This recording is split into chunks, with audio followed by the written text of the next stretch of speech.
Hello, lovelies, and welcome to another edition of Hold My Coffee 2021 September. And look what we've been editing.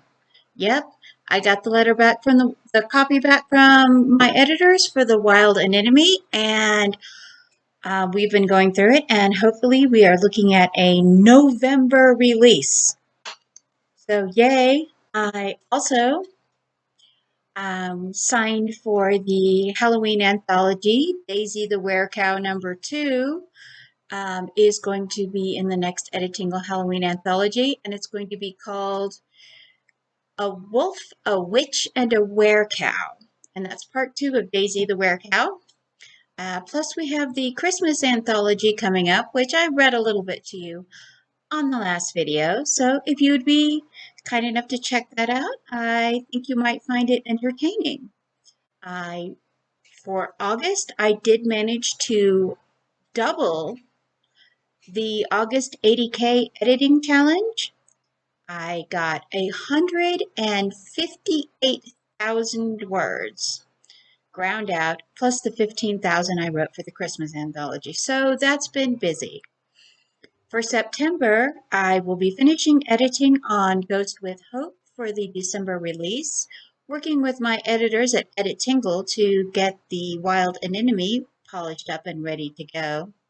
Then I will be working on a new story, which I'm going to be presenting part of it on Barrett Laurie's live critique group on September 9th.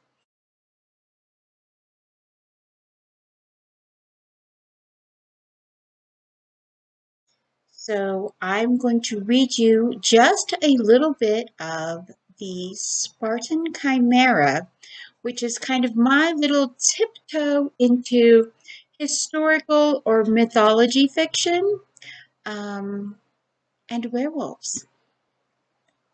So the Chimera Spartan, the first thing you need to know is the Spartan Creed.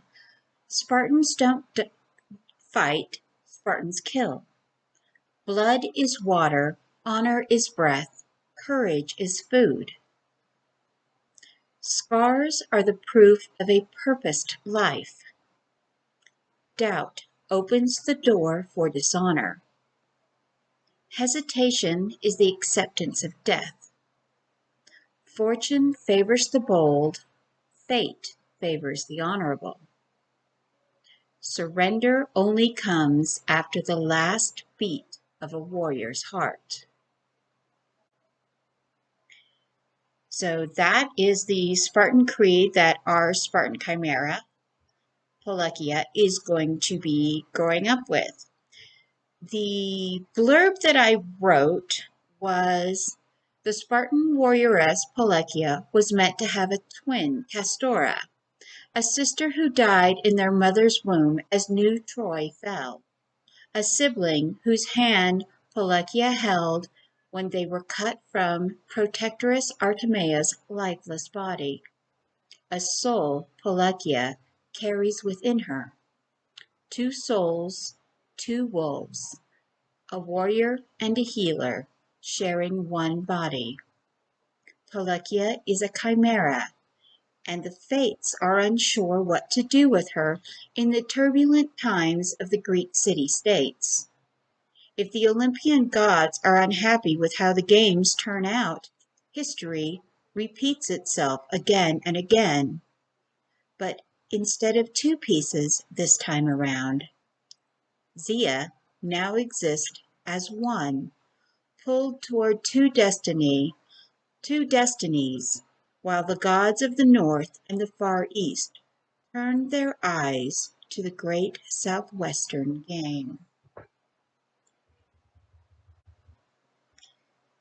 So, I used the names for Pelekia and Castora from Castor and Pollux, the twins, constellation in the zodiac. You'll recognize some kind of I've twisted the names a little bit because history is basically repeating itself just over and over as the gods play their little games. So I will read you part of the prologue called Trojans. A loud feast sounded from the castle on the cliffs and throughout the port city below. Peace had been made at last. The princes of New Troy sat at the table of the king of Sparta, feasting and being fawned over by scantily clad dancers and serving girls. A young blonde beauty ran through the halls of the castle, clutching her cheek, a bruise blooming where her drunken, much older husband had struck her. It wasn't the first time, but she decided it would not happen any more. He had humiliated her for the last time, bragging that mates were for breeding, not enjoying. Moments ago, he demanded that she dance for them naked, but she refused, and he had slapped her in front of everyone again. She wouldn't degrade herself like that in front of him. Not when she had waited since she was 16 for her true mate to save her from the nightmare of being tribute. She was a queen, but unlike the true Spartan queens of old, she was simply a beautiful bird in a silver cage. Her best friend and protector tackled her to the stones before she could throw herself off the high cliff over the sea. Rolling over, Helena struggled and hit Artemisia, who easily pinned her arms as she straddled her. "Stop it, Artemisia! Let me go! Let me jump!" she sobbed. "He's here, and he doesn't want me. He just looked the other way." A slap brought her out of her hysterics, and she was dragged to her feet. "Enough, Helena! You are the queen. Act like it, and not like a spoiled girl. What is wrong with you?" "My true mate is the younger prince of Troy. He looked away when Memnon struck me. He knows what I am. Just a concubine with a crown," she cried out, her heart finally shattered. "You are not a whore, my lady," the armor-clad female declared, mortified, pulling the queen to her feet.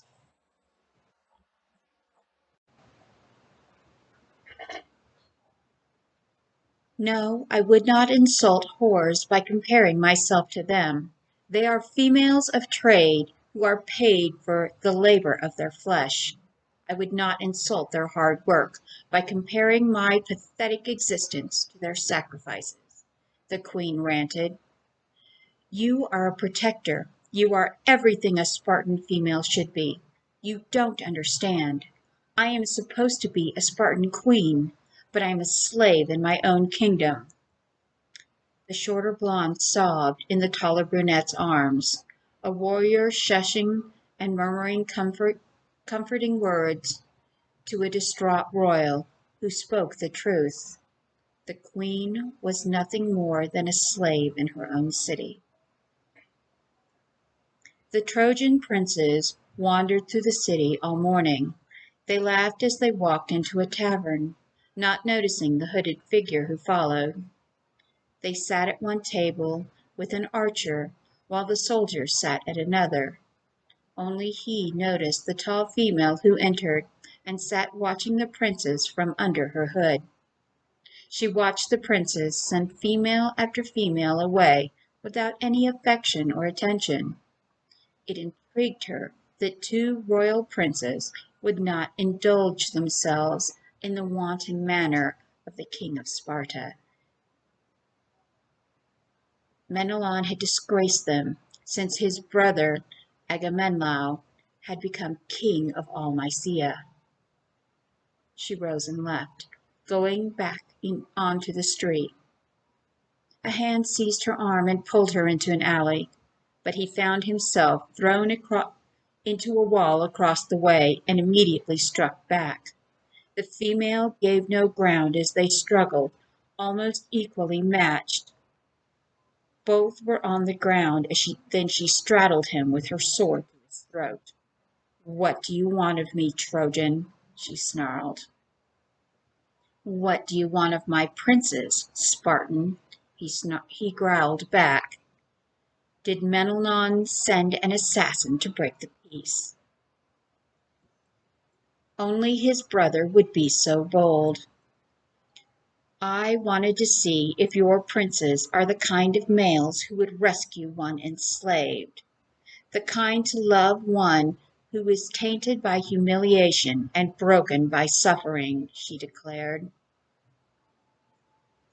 "To see if your prince is worthy of my queen." Both trembled at the sense in the air. It was as if lightning had struck them. As warriors, they resisted the twisting of fate that called to their other halves. "The prince has waited his whole life for his mate, only to find she is the consort of a male 3 times her age, because she is beautiful, and he is a king. She is the one who is not worthy." He shifted and flipped her, trapping her on her stomach and holding her sword above her head. He breathed across her skin like a warm breeze after a long winter as she spoke. "He is not our king. He is the brother of a warlord who married a Spartan princess, and she is no more a whore. She is no whore. Whores are paid for their labors. She is a slave, given by a conquering king to his cheating, dishonorable brother as a gift when she was 16. They even falsified the suitor's trial for her hand so he could claim the throne according to Spartan tradition. She has not known a moment of gentleness or kindness at his hand. I know, because for 4 years I have tended her wounds and wiped her tears. It is my duty to protect her, yet I cannot protect her from him." But after all these years, that wretched king had not broken her spirit. No, no, it was your prince who broke her when he turned away from her suffering like the coward he is. She bucked suddenly, twisting so her elbow clipped his throat, knocking him off her. Both rose with their swords before them. "Does he really abuse his own queen so?" he choked out, disbelieving, one hand to his throat. "Yes." "And his subjects?" Her eyes were like the summer sky to him, and the truth in them was as clear as a cloudless day staring into his amber ones. His breath caught in his chest. Mate. There was shouting from the square, and in the moment he looked away, the warrioress bolted, scooping up her cloak. He lost her in the crowded streets and overwhelming sense of the city. The feasting began again at sunset. The queen sat in her place, looking down at her hands. Fresh bruises could not be completely hidden by the colored clay paste mixed to match her fair skin. Behind and to her left stood a fiercely beautiful warrioress who wore the scars of a Spartan protectress on her skin. She glared at the princes of Troy as they came in. The meal was served, music played, and the debauchery again began. After the 3rd hour, the queen rose quietly and left, unnoticed by the drunken false king and his courtesans. But the Trojans noticed. For 2 evenings this happened. On the 2 more evenings this happened. On the 4th evening, 2 followed the queen and her protectress through the shadowed halls of the castle.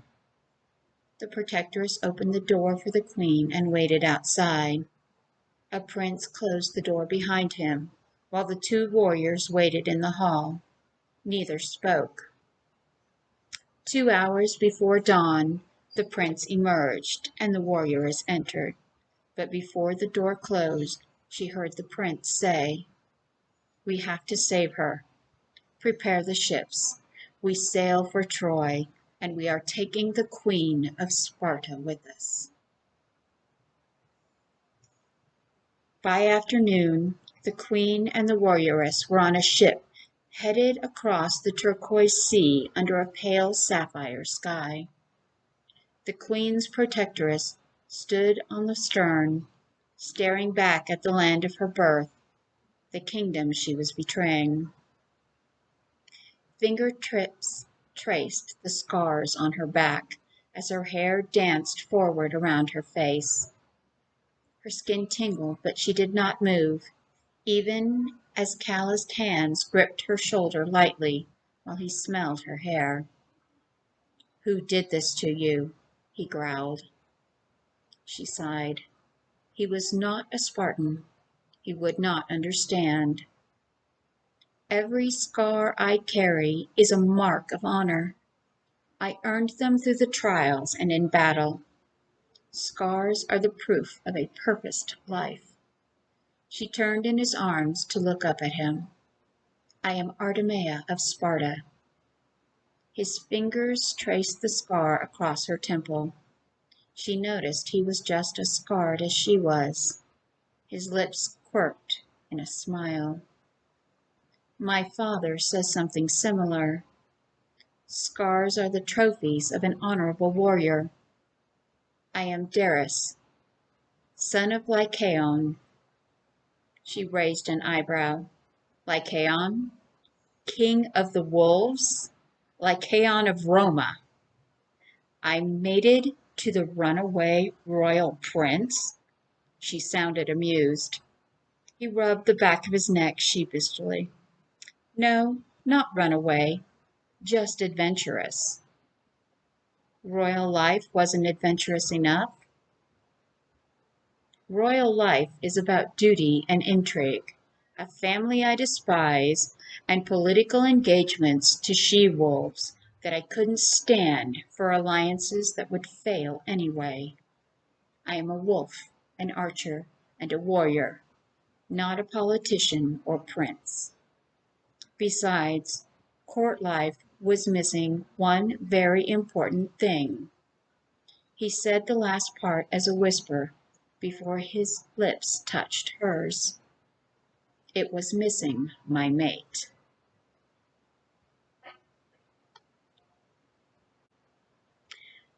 And that was how Pelagia's parents met.